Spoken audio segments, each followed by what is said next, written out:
So here's an interesting question. It's a global question, asking it. It's asked by a guy named Shiraj, who is actually in India. But he wants to know, what are my thoughts on subsidizing electric cars, not just in the US, but everywhere? So I'll start with the US first because our system is probably the most controversial. Um, in other countries where they have subsidized, the subsidies are done differently. They're basically upfront. You buy the car for that much cheaper. The subsidy is going directly to the seller or the manufacturer of the car. In this case, in the US, though, the subsidy is based on taxes. So if I go and buy an electric vehicle, I get a tax credit of $7,500, assuming the electric vehicle is eligible for it.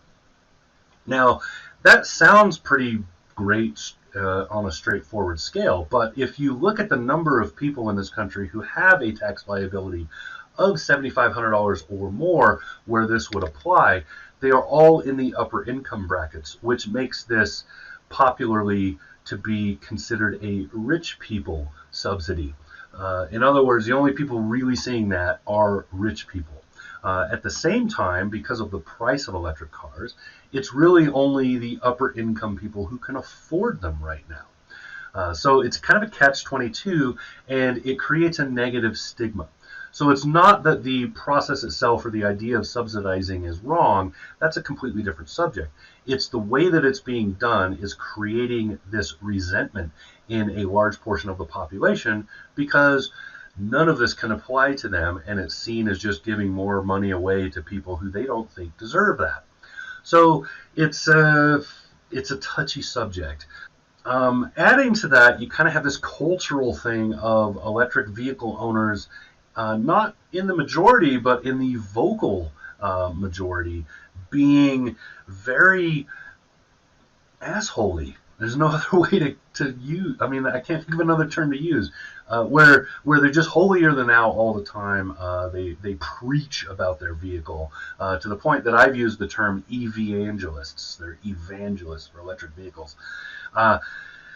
They don't help the situation. So those things all breed resentment, which is a roadblock for electric vehicle adoption. Now, a way to better do it is that's really up for debate. My thoughts are we should be subsidizing on the other end of the market. So instead of subsidizing the people who are buying the car, let the market figure that out. Let people figure out how to buy the car on their own. What we should be subsidizing is the infrastructure needed for that car. So electric cars won't be practical for the majority of people until we can guarantee that we can charge them. And in order to guarantee that we can charge them, we not only need charging stations, we also need a lot of power grid upgrades. And those things are, I think, where this kind of subsidizing, this kind of money should be headed. It should be doing that. If you take care of the infrastructure so that the car becomes practical, the car will sell.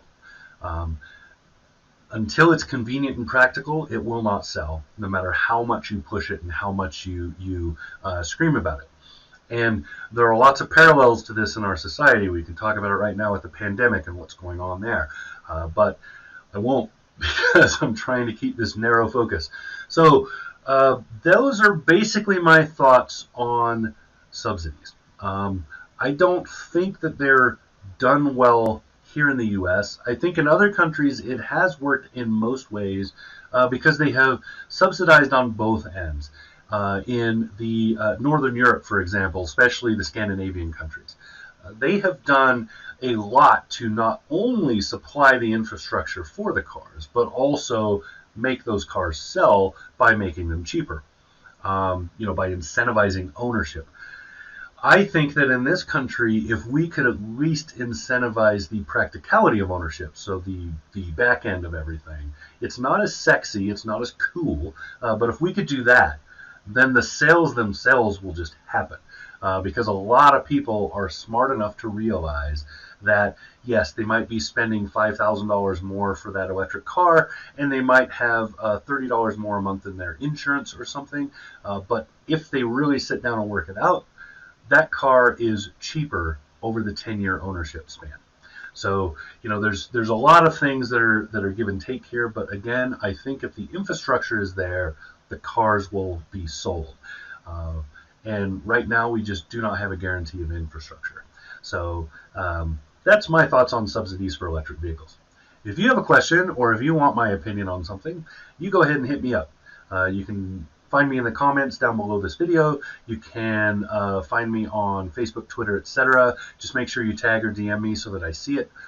Just ask away. I'll do my best to answer. All right, this has been Aaron. Talk to you again soon.